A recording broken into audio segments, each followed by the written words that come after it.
Today for the infant program, we are going to talk about grace and courtesy. So this month is actually a focus on freedom and limits, which is a very big Montessori topic.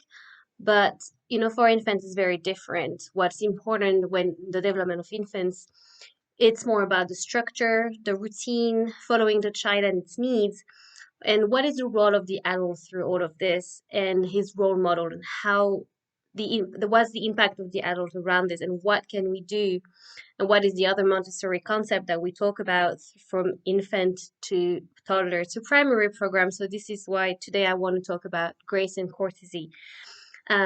So today we're going to talk about this. So grace and courtesy and the power of ritual and routines. Grace and courtesy in Montessori means developing strong social skills, exhibiting kindness and benevolence towards others, having good manners, and moving through life with pose and a calm, centered self confidence. At Pesce, we adopted an education for peace, an anti racist and anti bias approach in order to help the children grow up naturally with peaceful values of life. While social graces may be the last thing you think of when you are adjusting to life with a baby or chasing after a newly mobile toddler, it is these earliest experiences that shape a child's sense of self. It is the behavior he sees modeled by those around him that he will imitate. It is a self image he forms now that will fundamentally shape all his future social interaction. This is why grace and courtesy is such an integral part of the Montessori infant environment, as well as toddler and primary. This is the reason why we select guides who are patient, caring, calm, and confident role models. This is the reason why we treat infants with the same respect we exhibit towards honored guests, inviting them politely to sit for a meal instead of picking them up and unceremoniously placing them in a high chair, using positive words for toileting instead of frowning at the smell of a bowel movement, calmly acknowledging and giving them words for their often strong feelings instead of trying to distract or shush them. Routine and consistency serve as the scaffolding for this effort. They provide predictability, a calming flow to the day, and the consistency a baby needs to get attuned to all the lessons of the world around him. So, how can you help at home? It can be scary to consider, especially when we are sleep deprived and stressed, but our own day to day behavior is what a child will imitate when he grows up. This is why it is important, whenever possible, to model benevolence, kindness, grace, and poise in our daily life with our babies and toddlers. Model living graciously at home, in the car, or at the park.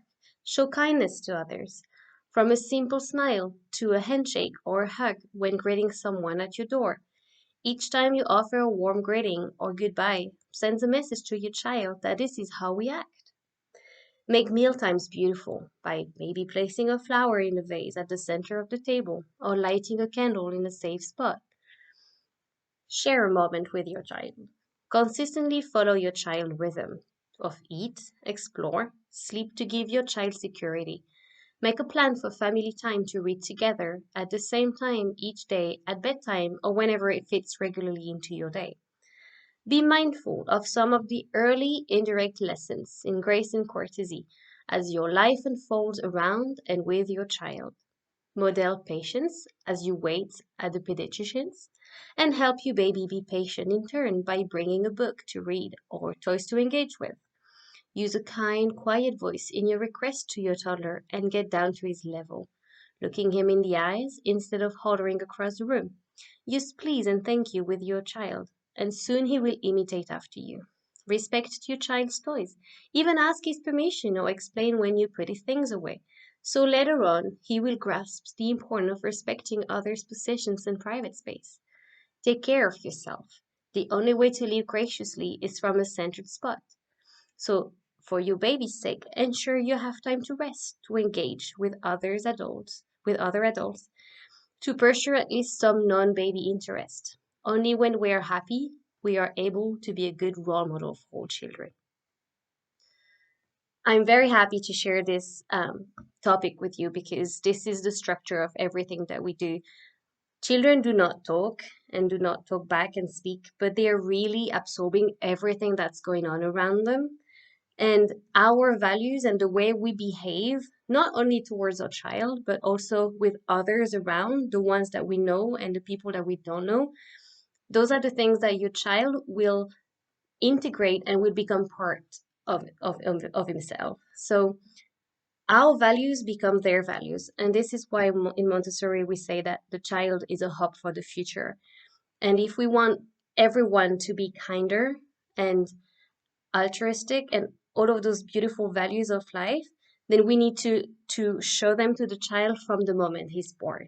So, and that's why grace and courtesy is such an important part of a Montessori environment. And together we can do this. If those values are shared in a Montessori settings, but also at home, then together we can do this.